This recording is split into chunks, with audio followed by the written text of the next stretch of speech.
I am so glad you could join us. I'm your host, Gawdat. This podcast is nothing more than a conversation between two good friends sharing inspiring life stories and perhaps some nuggets of wisdom along the way. This is your invitation to slow down with us. Welcome to Slo Mo.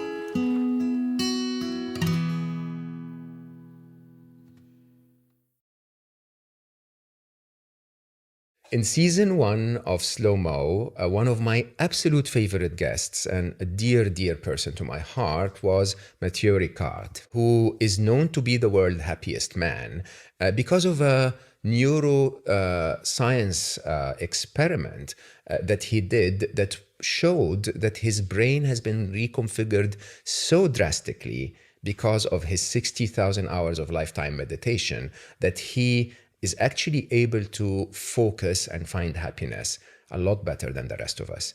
Matthieu is funny, he is kind, he's compassionate. It's definitely an episode that you would want to go back and listen to if you haven't, or maybe re-listen to it if you have the time. My guest today is equally as nice, as kind, as compassionate.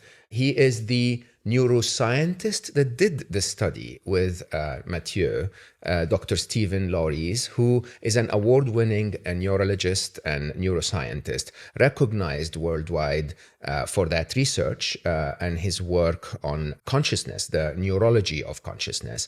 He is the head of the Gawdat Consciousness Research Unit and Brain Clinic of the University Hospital of Liège in Belgium. He is the professor at the Cerveau Brain Center at Laval University in Canada, and he is the founder of the Mind Care International Foundation and the former president of the Association for the Scientific Study of Consciousness. He has published more than 500 scientific articles on the workings of the human brain as it relates to mindfulness and consciousness and other topics. He's a serious advocate of the idea that mindfulness and meditation should be prescribed as part of the medical practice to patients. And finally, he's the author of the international bestseller, the No Nonsense Meditation book, which is a scientific guide to the power of meditation.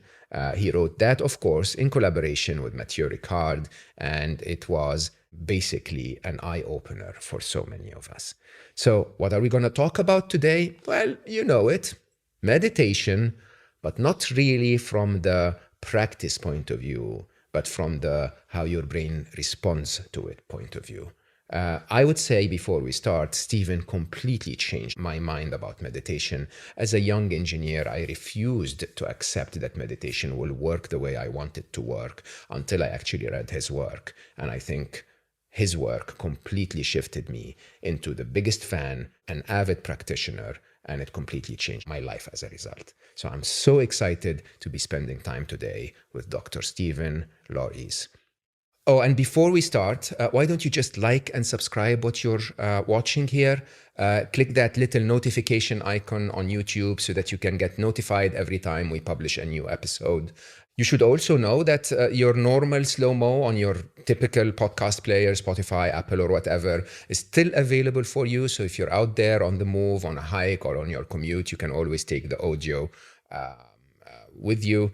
And either way, wherever you are, here or there, just like and spread the message. We're making a very big difference with those wonderful conversations with such kind and wise guests. So we might as well spread that message. I'd appreciate your support for that. So, Stephen, thank you so much for the time that you're spending with me today. Matthieu was a guest here on this podcast. People will know why I'm referring to that in a minute. And he's such a wonderful human being. They say that when Einstein died, he donated his brain for science just so that we understand how it works. And Matthieu, I believe, is the other one that deserves to study his brain, and you studied it when he's alive. So, for those of you listening If you haven't heard my conversation with Matthieu Ricard, is what it was in season 1. He's the funniest, kindest, most enlightened person I know. So definitely don't miss it and go listen back to it. But today we're going to continue on the neuroscience part of this conversation. And my guest today, Stephen, is at the forefront of this. So Stephen, thank you so much. Thank you so much for giving us the time. Thank you for having me. I'll start with the question that I'm sure you were asked a million times when you were studying neuroscience. Why would a neuroscientist write about meditation or study meditation? Don't you have better things to do? Well, it's indeed an important question. I never ever thought I would have a discussion or write a book about meditation. And as often is the case, Mo, it was because of a personal crisis. That's, the details are in the book. Ooh, okay. So 2012, I had a difficult time. I was suddenly alone with the 3 young kids, so painful separation. And what do? You have that little voice in your head spinning and spinning. And I started to do yoga, but then it was indeed the meeting with Matthieu Ricard in Paris at the TEDx, where he came to share his knowledge about meditation, and I was there to give a talk about consciousness and the brain. That's my job as a neurologist, what we study now for over 25 years. And so we became friends. He invited me for a retreat, and then I invited him as a guinea pig. And so that was the beginning. Okay, I've never, assumed that he would be, but I think in that experiment he must have been the guinea pig. It's like little chair, sit here. We're going to attach all of those things to your mind. So I'm sorry I laughed, but it's such an interesting description of him. Yeah, he was great in that role because Matthieu Ricard, first of all, is a scientist. He has a PhD from Institut Pasteur, and then made a career within Buddhism. Is now a translator of the Dalai Lama. Very inspiring, as you mentioned, wonderful books. But it was great to have that dialogue to discuss together. And you said, why should a neuroscientist kind of waste his time writing and looking at meditation? Well, I regret I didn't do it earlier because with the team we studied the damaged brain. I founded a coma science group and then now direct a unit, which is the Giga Consciousness Research Unit. It's all trying to understand human consciousness, one of the biggest mysteries. So it's kind of obvious that one should look at meditation because that's the art of appreciating what's going on between our ears. And contemplative practices, I think, for me were a discovery. And I should have paid attention many years ago. But in my case, it was 2012, the painful separation, and then the personal journey where I think I changed. My science changed. So now we, with the team, use these brain scans to not just look at Buddhist monks, but also anyone, and the study of the power of the mind. And then as a clinician, I now prescribe meditation. So it was a big game changer. Yeah, I want to dive deep, of course, into all of the details, but can I ask you a bit of a philosophical question? Do you believe that we all have to go through that tough separation? We all have to go through that difficult journey to start doing what we're supposed to be doing in the world? I don't think we need to. I think currently it seems to be the case. It's what I see as a caregiver. Many of the patients, when I talk about meditation, and they go on that personal journey, they say, well, doctor, it's a pity, why did I wait till my tension, headaches or insomnia or anxiety, burnout, whatever. So in the book and also through interviews like this and meetings with politicians, I try to put meditation on the educational program, because I don't think it's normal that we need to, hit the wall before we pay attention to our mental well-being. And that is also because as a neurologist working in intensive care and treating the damaged brain, not only after traumatic brain injury, but also seeing many young people who try to commit suicide. And I think it's extremely sad. And we need to do more than just have a phone line to offer help when they are about to commit suicide. Why is it that in our modern society we have, one could say, everything we need, and smartphones and internet, and yet we are not necessarily happy? And also your book, it's about the challenge to l'art de vivre, the art of living, and finding one's path. So I agree, and it's my personal experience that it's often when we crash that we discover meditation, and I think we should invest way more in prevention. And you're also an expert, of course, in computers, artificial intelligence, and we now invest in virtual reality, metaverse, and we work also with these technologies, of course, in the lab, and they're very useful. But I think we should reconnect with what makes us different from these machines. They have no feelings, they know no motivation, frustration, and creativity, where we still, I think, emphasize way too much just knowledge and not the subjective feeling, experience. How do I feel right now? How do you feel? How can we relate? Connect on that. Yeah. And so that's why I was very happy to write the book and share that message. You just triggered a very interesting thought in me. One thing that is true about today's machines is that they won't stop because of pity for you.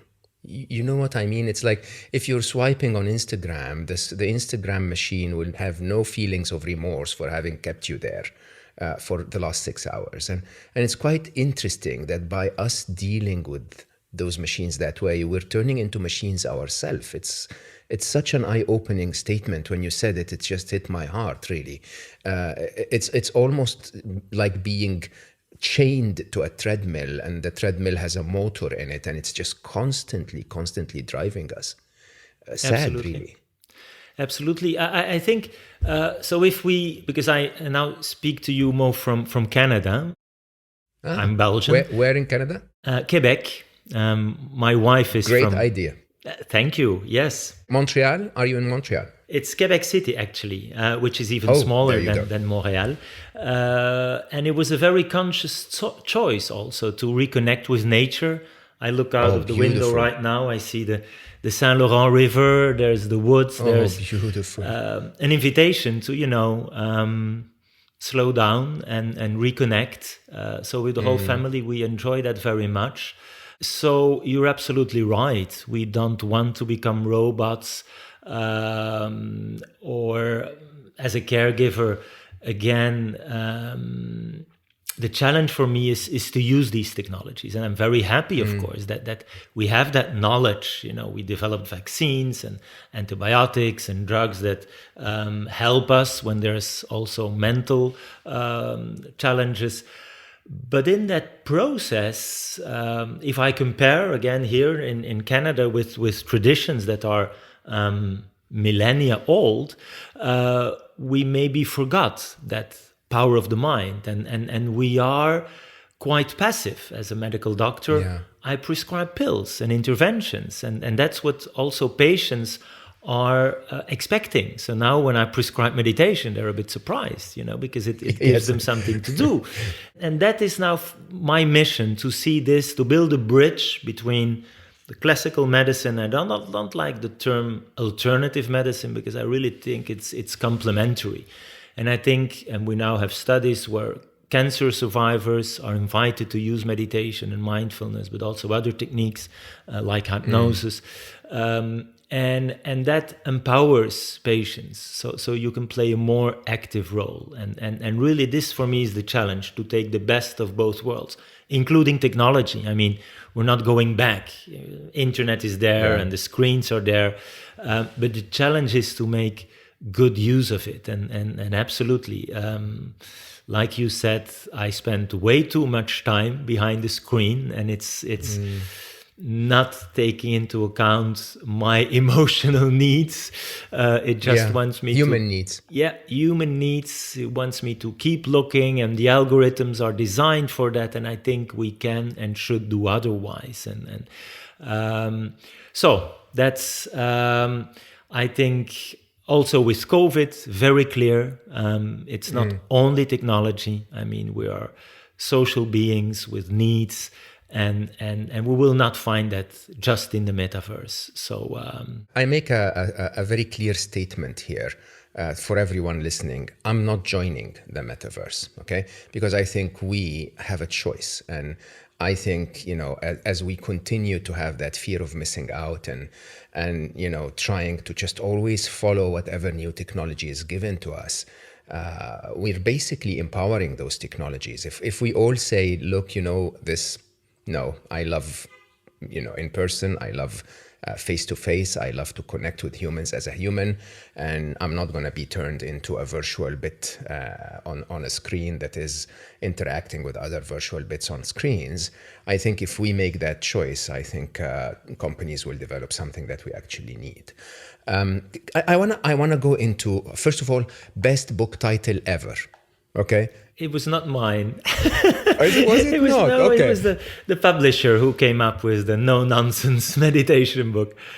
I actually thought of it that like a publisher choice, because publishers are like, you know what? We want to sell that book, so we're going to say something that makes it very clear. The book assumes there are lots of nonsense meditation books, the title, basically. Exactly. Which I don't know. It's not what you meant, I'm sure, but... Exactly right. So I initially said, well, is this a good choice? But you know how it goes. So here we are with the no-nonsense meditation book. And in a sense, it's okay, because I'm a scientist. So it's really this it's a rational, evidence-based, skeptic. And so I come, long journey for me. And so... I followed their suggestion about the title. As if you had a choice, Stephen. The illusion of free will. Exactly. I've been with publishers. I mean, my publishers are amazing, actually. Most of the time we agree on those things. But before we go to the book, I think for the sake of the listeners that may not know of the impact you had on the topic, because if you don't know the work of Stephen and Matthieu on the idea of relating the meditation to neuroscience, it was groundbreaking for me, for sure. When that came out, first of all, an understanding of neuroplasticity over the long term settled in. The idea that, oh my God, I can actually change my brain. I can make a difference.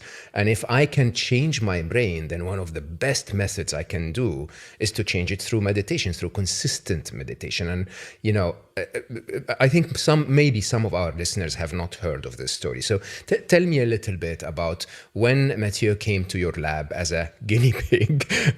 What did you do to him, and what did you present to the world as a result? So poor Matthieu Ricard, he came 2015. So that was after we spent time on that retreat.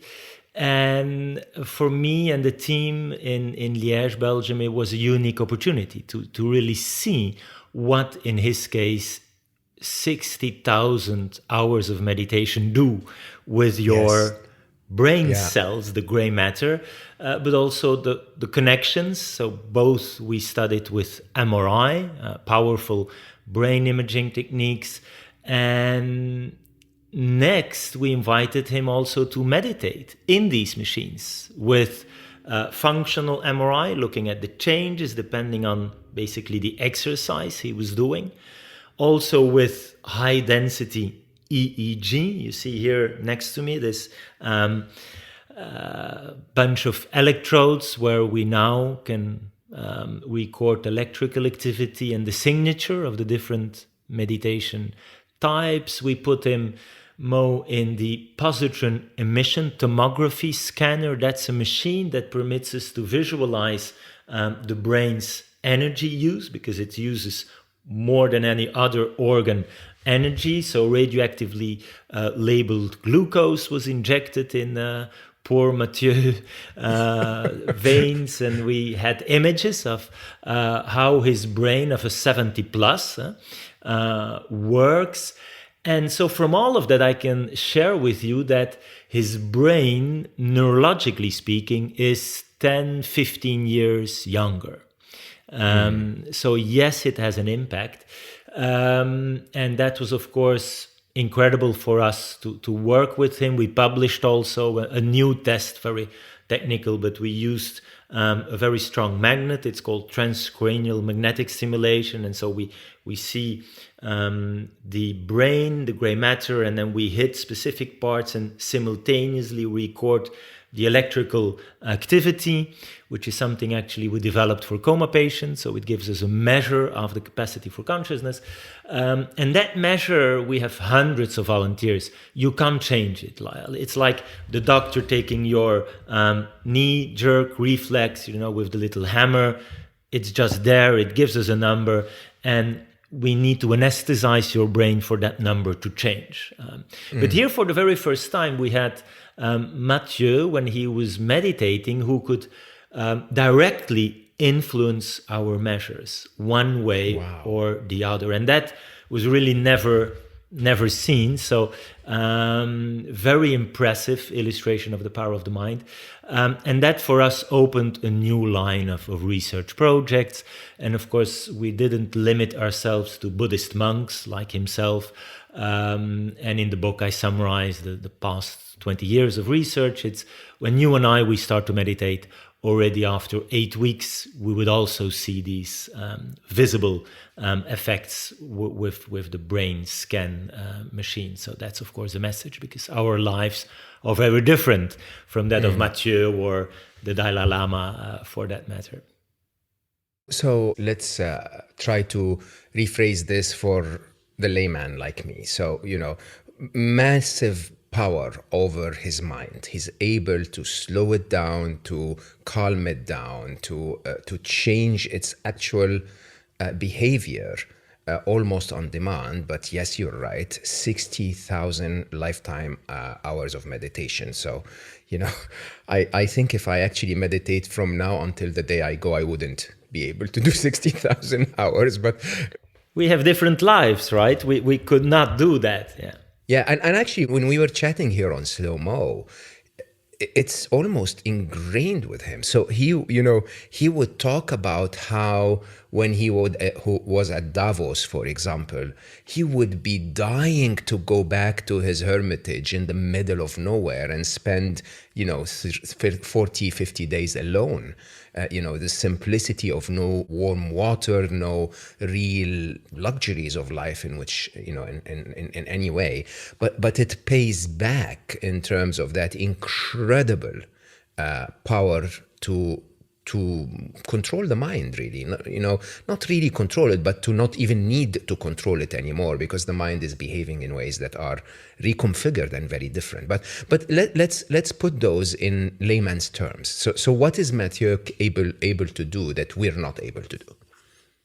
Well, I would say nothing, actually. We can also learn that, right? It's mental gymnastics, and we could all give it a try. Of course, he's an athlete of the mind, and he has this, Buddhist tradition where he has these retreats, as you mentioned. And for me, the challenge is to learn from those top athletes, but then translate it to our needs, and also, being very pragmatic. How can we do that when there's so many other things we need to do? And my wife, who's a psychologist and also giving mindfulness for kids. When Matthieu comes, he stays at our place, and so we've got 5 kids, Mo. So it's in the morning, it's just no chaos, meditation. right? No meditation. Exactly. I can just say in the morning, listen, Vanessa, I'm just gonna sit on my meditation cushion for 20 minutes, and you take care of the rest. It would not work, right? So I think yes, we can learn from these monks. And the different, basically 3 big families, right? Of meditation is about focusing your attention. So he did the classical breathing meditation. So you're just doing one thing, that's focusing attention on your breathing. And that permits you to have some control of the monkey mind, right? The thoughts, the continuous stream of conscious thoughts, jumping from one to the other, and you just let these thoughts pass by. You don't attach to any of them. Bring the attention back to the focus of attention, the breathing. Then we did other exercises with him where he would be in open awareness, focusing on what's coming in through my senses right now. I look at you, I listen, the details of everything coming in through our senses. So you can also do that during a mindful walk, for example. That's another way, and another network, by the way. So the external awareness network. So the third exercise and network is the emotional part, where you can use meditation to reconnect with your emotional feelings. I'm not a Buddhist monk, not a Zen master, but I sometimes can indeed give me a moment when things are with the kids and my wife and the job, and the academic world can be very, very intense. Just again, pay attention to how I feel. And if the first step is the most challenging, it's just to observe, okay, I now have this feeling of anger, sadness, whatever. And when you do that, you already feel less of the anger, the sadness. And you can reconnect with your own emotional, weather map. It's not always sunny, sometimes it rains, and that's okay. But then also with the needs of the other, and train empathy, compassion, which is Matthieu's favorite. So that is exactly what we saw. It's when he's doing, and the other monks, these exercises, focusing on the breathing, focusing on the senses, focusing on emotion and loving kindness, we would really see the different networks in the brain activating. And that's also what the studies show when we start doing these practices. And I think it's very, very powerful.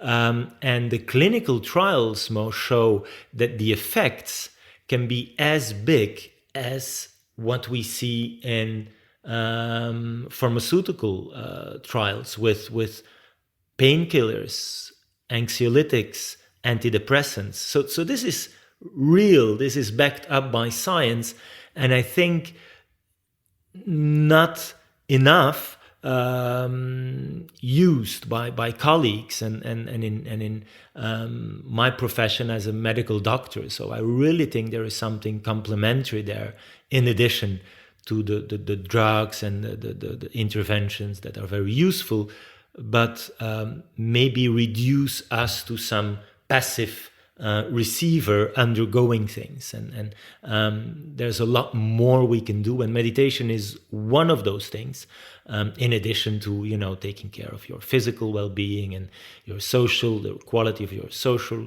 relationships and your sleep and what you eat and so on and so forth. But I think it's important to tell that message that this is really backed up by science and is now being translated to the clinic, and that for me was really a discovery. Is there scientific evidence of the power of the mind over our physical well-being? Like, actual studies that say you can cure something or you can actually change something in you physically? Definitely. I mentioned that Matthieu Ricard, 70 plus, his brain is 10, 15 years younger.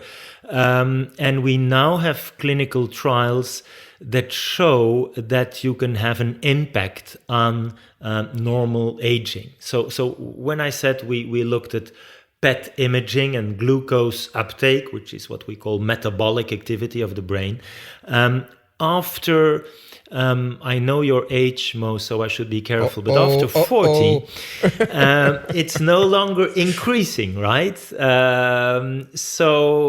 Actually, metabolic activity of the brain goes down when we age, and that's normal. I mean, and maybe we should pay a bit more attention, because we are worried that we get wrinkles and we Botox and we have all these things about the facade, but what's happening inside maybe is even more important. And meditation has been shown to impact, really as measured by these brain PET scans, the brain's glucose consumption. There's even now ongoing a multicentric trial where it is proposed to people at risk for degenerative dementia. Wow. And my center in Liège is part of that. And the first results are promising. And as you mentioned, this is not a vaccine against Alzheimer's. This is not a cure. We have no cure for these terrible diseases. The drugs can't do it either. But it empowers patients, and it is complementary to the classical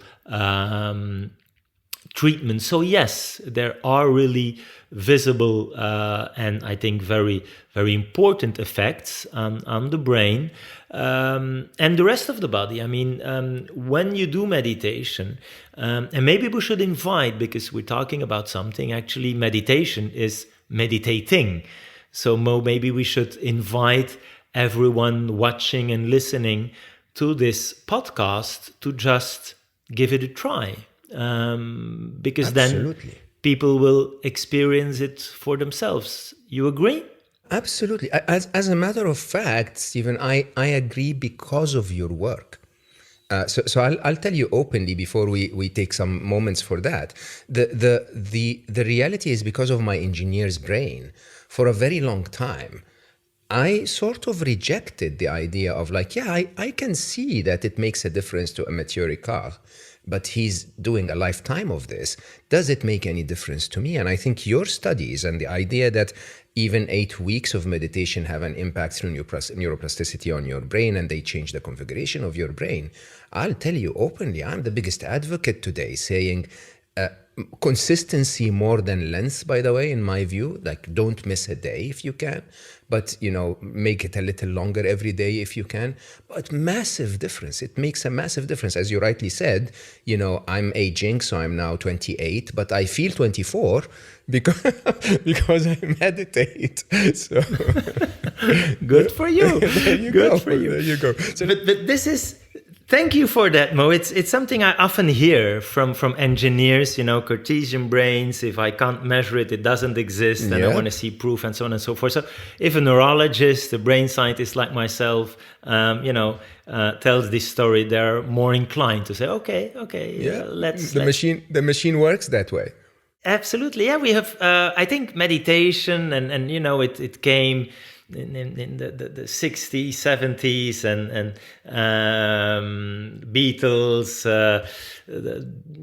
drugs, a lot of we have preconceived ideas about meditation, mindfulness, and maybe that's a pity. It's not a religion. It's not something esoteric. It's not I believe it or I don't. It's just evidence-based. And it's too important to, ignore our mental well-being. So the exercise, if you agree, Mo, and everyone with us, will just sit comfortably, and we will go for the basic exercise, which is doing one thing, focusing attention to the breathing. And when we do that together, the brain can't help it, might have thoughts popping up or perceptions or emotions. And then the exercise is to notice that, okay? And then bring the attention back to the anchor of the breathing again and again and again. So we can put both feet on the ground. Our hands, we can put them comfortably on our legs, and we sit straight and comfortably and close the eyes. And we would together inhale through the nose. That's great. And exhale through the mouth.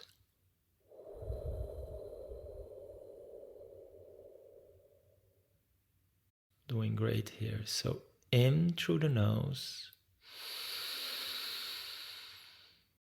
And we're going to exhale a little bit longer.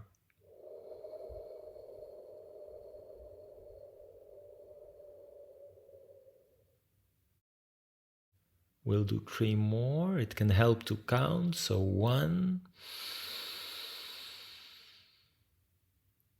Out.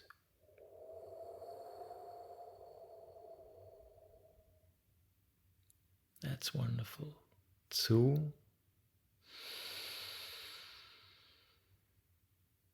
A bit longer out.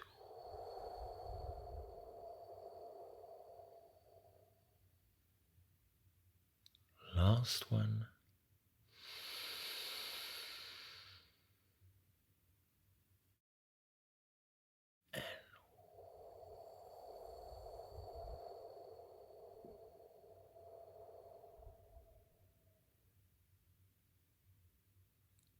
All right, we open the eyes, reconnect with here and now. Very brief, simple, but powerful. So I don't know how it felt for you. It always feels amazing. I mean, by the way, this is the first podcast where we have a neuroscientist help you meditate, okay? Pleasure.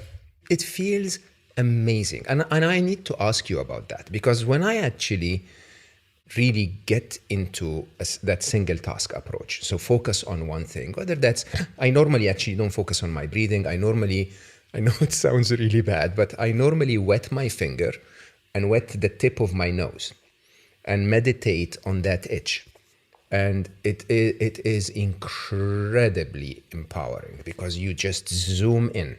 Like you can't, when your nose itches, you actually cannot focus on anything else. Your brain has no other thoughts other than, oh my God, this is killing me, right?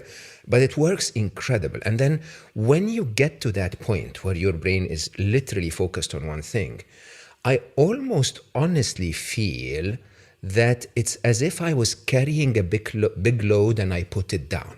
I almost feel like my brain relaxed. Is that actually what happens?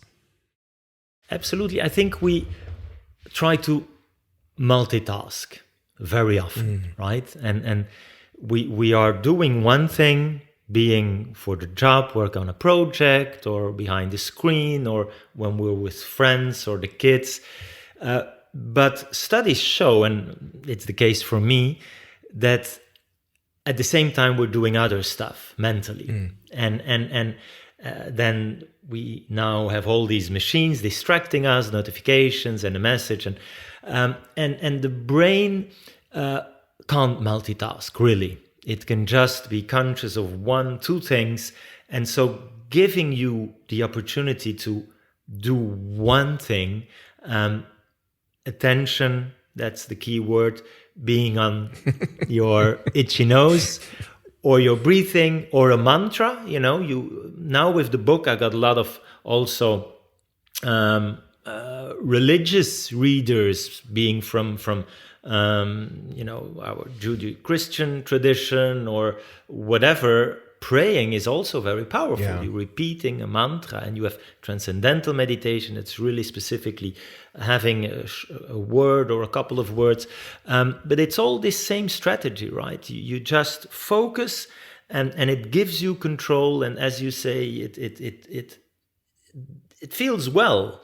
The breathing has another component to it, because when you exhale, you stimulate your parasympathetic nervous system. So, you have these two, the break, which is, I feel comfortable and secure. I just had dinner, and then there's this part of the autonomic nervous system. Autonomic because we thought it was beyond our conscious control, but actually we can influence it.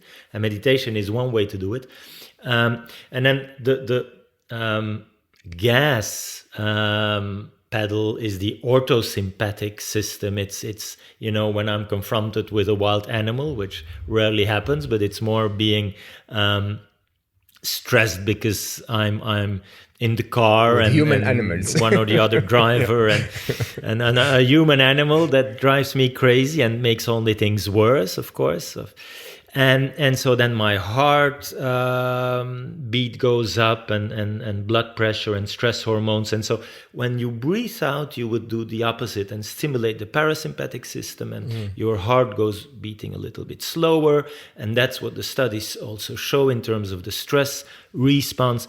And that is very useful because chronic stress is not good. We also saw with the brain scans, and now with COVID, which was clearly a stressor, it really has a measurable effect on structures like the hippocampus. So this part of the brain that's important also for memory really shrinks, becomes smaller when we measure it, but it is reversible. So studies show if rumination can make it worse, meditation can heal it, and so I think that's very powerful. And whatever your favorite exercise or technique is, that is for each and every person to kind of discover. It's of course easier to take a pill than to go through that personal journey. That's in the book. I give a number of examples of exercises, but that's like in the sushi bar. You try it, you like it, you take more. If not, maybe it will be useful later. But so this, I think, is something maybe we don't do enough, right? So to just grant us the time to train the focus of our attention, and it helps with so many things. It's not just to better concentrate and be less distracted. It helps us dealing differently with stress. It promotes creativity. It helps us sleep better. But we also have the exercises, as you discussed with Matthieu, to train our empathy and compassion and try to become better human beings, which is terribly important, right, in this world.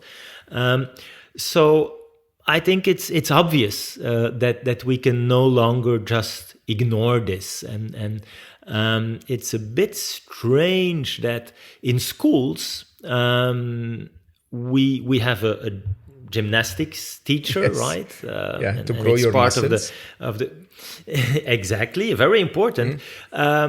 But why don't we do the same for our mental well-being? I mean, there's wonderful initiatives, but nothing really structurally there that is part of the curriculum. And I think we need to do that. And we discussed computers and how our brains are different from computers. So it's obvious that this need is just so big that we should pay attention to what's going on there. It's so clear when you think about it. Like, you should have PE, physical exercise, and ME, mental exercise or mind exercise, right? I mean, it's actually sometimes you wonder how we ended up in this place. Our world being so focused on the wrong things. I have to zoom in on a sentence you said right now when you described that the hippocampus would actually shrink. So this, I think this is very important for our listeners to understand, those who haven't studied or were interested in neuroscience. It's not that you're learning a skill. Your brain, the part of your brain capable of doing that skill, actually disappears if you don't practice it. And if you said it's reversible. So if you practice it enough, the part of your brain, its actual number of cells dedicated to this task comes back. Can you tell us a bit about this? Yeah, this is the whole field of neuroplasticity. When I was at university in the 80s, we were still told, you have a number of brain cells and then you basically just lose them.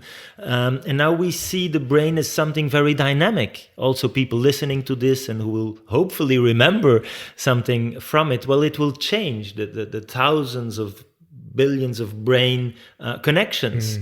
So that is exactly what we saw. By the way, for those who have the video, this is the brain of our friend Matthieu Ricard. Oh, send it. Okay, so we put send it over. I want this. I can send it digitally. I'll study every square inch of it. But by the way, for all of you listening, we're now starting to be on YouTube. So if you're interested to also watch the video, you'll find it on youtube.com/c for channel and then /Mo Gawdat official. That's the channel where we have all of my content as well as Slo Mo. So sorry to interrupt you. Go ahead, Stephen, as you hold that dear gem of Matthieu brain. Yes, of Matthieu Ricard's brain, now on YouTube, a 3D print of his gray matter, those billions of brain cells. And so we measured this up, compared it to other people his age, and showed that overall there is more mass, gray matter, more brain cells. Wow. And more specifically in the book, you will see the parts that are the most developed. And it's no surprise. It's here inside, in the front, in the middle, is what we call the anterior cingulate cortex. That's like the director of the orchestra, focusing our attention. And that's what we know from neuroscience. And this part of the brain really is bigger. That would many studies have shown. Another part we mentioned already is the hippocampus, important for memory. Then we have the insula, which is deep inside here, a structure important, to focus attention to signals coming from within, which is what you cultivate. And then finally the emotional exercises and loving kindness, empathy, compassion. There's this left prefrontal area developed in people like Matthieu. Some called him the most happy person on earth. And especially the connections from this part with amygdala and other parts of the emotional brain. So that's the visible effects on the brain's gray matter. For those who watch this, check it out. I'm holding it in my hand right now. This is very, very, very profound. This is not us saying, hey, you're gonna meditate and then you're gonna get better at it. You're gonna meditate and your brain is gonna grow differently because of it. You're gonna have more of the matter that you need and less of the matter that you don't. Actually, does that also prove to be true, Stephen? So parts of the brain, like for example the amygdala, let's say, I'm just assuming, where you sense threats and so on, would they shrink a little because you're... Yes. So we really see that the brain is changing all the time. And that's, of course, what we've been studying in cases of traumatic brain injury and bleeding. And, with the coma science group, we see a lot of very challenging conditions where plasticity is important for recovery. But we also see it during learning and the effects of meditation. Also, sleep is important there. There's a lot that happens during the night in terms of the brain's plasticity. And what we just discussed here, these changes, some parts growing bigger, others becoming less prominent, thick. It's actually because of the connections, because the power of your brain, it's not those just one neuron can do not much, but it talks, it's connected to tens of thousands of other neurons. So this is another part of Matthieu's brain. So check this out. This is, you see the fragility. This is the white matter. So these are the thousands of billions of brain connections, a 3D print of what we, with diffusion MRI, so we can now look at kind of the big high roads, the connections, for example, between Matthieu's left and right part of the brain. And so studies have shown, and we have observed, that the connections through what we call the corpus callosum, so this is a big fiber bundle, making sure that both parts of our brain are interacting, and we've seen that this increases when you meditate. We've seen it in the monks, but again, no need to become a monk. I think the big message of the book, and you mentioned already the importance to, try to make this into a habit, to try and do it every day. Not always easy, and so we can have the retreats and the formal exercises. I personally, I'm convinced, and also the studies show, that informal meditation, for me, the big challenge, Mo, is what do I do when I come back from the retreat? What do I do when after 10, 20, whatever minutes on my meditation cushion, the rest of the day, right? When all these things are happening and thrown into my face, how do I react in a more conscious, in a more compassionate way? And so there I think we can, after a while, when we went through these exercises, this becomes part of our the way we live and the way we interact with others at work, within the family. And that's what you mentioned when you had Matthieu. He's doing that the whole time. And so that for me is the challenge, to try and find how can I do this, depending on my needs, also my possibilities. I mean, you're a young mother, father, or you're working hard for your career, or you're an elderly, a student. Things are different in terms of the needs, but also the practical possibilities. And so I'm convinced that for each and every one, there is a way to pay attention to your mental well-being and to cultivate the things we just discuss, and find your favorite exercise. I mean, if I can do it, I think anyone can do it. It's very kind of you to say. It's actually really interesting. Once again, you drew my attention. I mean, so I have, of course, I've become very good friends with many. Matthieu is one, and Ajahn Brahm, or Galen Tipton, Tipton Jimpa, and so on. Wonderful human beings. And one of the most interesting, His Holiness the Dalai Lama himself, I spent wonderful time with him, and there is actually that incredible presence to them. When you're with them, it's almost as if they're meditating on you. They're paying attention to absolutely nothing else. And it's so interesting because it's wonderful to start. I mean, I think this is why they're so loved around the world, because you're in the presence of His Holiness, and it's just overwhelming. The kindness that is emitting from him.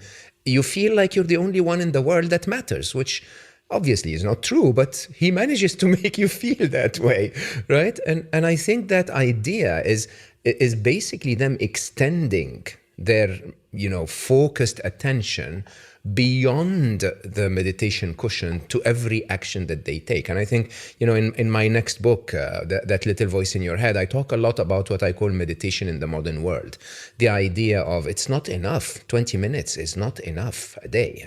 If you really want to have structural changes that last and overpower what you hear on the news, which is also working actively to create networks in your brain, you have to be present. Paying deliberate attention, as I call it, in other instances of your day. Absolutely. And I so often fail in this, right? I would go with the kids in the woods, and I'm not really there with them. Very often I would be on my phone, or I would send a message, or even if I'm not on my phone or any other screen, in my mind I'm elsewhere. And so, as you said, when you are with the Dalai Lama or these Buddhist monks, they're really doing this one thing. That's this human interaction, and we can learn from that and translate it to our realities. And You should ask my wife and the kids. I think I made some progress, but it's really possible. I mean, we brush our teeth every day, and we do a lot of things in the house now in a different way, right? So when we would cook, we would just do that and not try to optimize and multitask and then sometimes I had the impression I'm just losing my time here. I don't have time for that, I got that and but actually, and the studies again show, if you truly monotask and you give yourself time for one thing at a time, the task will be better managed and you will do a better job. And so in the end, you even save time. I am with you 100%. So for me, this was really a paradigm changer. And I had wonderful retreats, but again, they end. And then what do I do? And so I truly believe, and I invite each and every one to maybe be kind to yourself. Sometimes, as I said, in the morning, it's just chaos. I don't have the 20 minutes, but there is not a day where I would not meditate in one way or another. So the exercise we just did, I do it in the hospital, being confronted with families who have these, biggest dramas from one day to the other. They lost their kid and traumatic brain injury and intensive care rehab. So and the most challenging for me is the first one. If I do that between two consultations, this for me works. It really permits me to take on the next family and the next challenges and to really be there for them.